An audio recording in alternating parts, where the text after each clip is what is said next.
Les rues de Hong Kong, noires de monde. Des centaines de milliers de personnes se sont mobilisées ce dimanche. Les habitants maintiennent la pression pour le retrait définitif d'un projet de loi qu'ils jugent maléfique. C'est une question de temps avant qu'il ne nous l'impose à nouveau. Nous voulons que le projet de loi soit annulé. Il faut le retirer, non le reporter. Malgré le recul du gouvernement et la suspension du projet de loi autorisant les extraditions vers la Chine, la colère gronde. Le métro de Buenos Aires fonctionne à nouveau après plusieurs heures passées dans le noir. Au total, ce sont 44 millions d'Argentins et plus de 3 millions d'Uruguayens qui ont été privés d'électricité. On était avec ma grand-mère de 84 ans et on a dû l'aider à descendre les escaliers parce que l'ascenseur ne fonctionnait pas. Tout est fermé, il n'y a pas de mouvement dans les rues, mais bon, il faut bien continuer.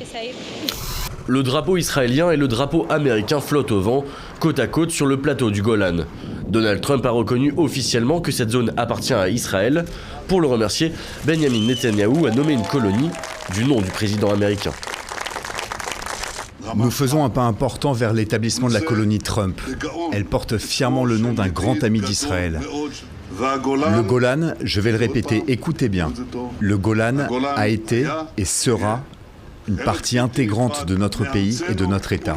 Le Golan est israélien. Pendant 4h30, les spectateurs sont plongés dans le processus révolutionnaire de 1789, au cœur des débats, aux origines de la colère contre le roi Louis XVI. Mesdames, messieurs... C'est la noblesse française qui s'oppose à Louis XVI, qui vient essayer de récupérer du pouvoir qui lui a été retiré depuis longtemps.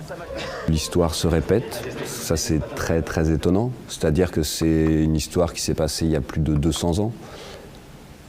Et en fait, ça nous parle comme si c'était aujourd'hui.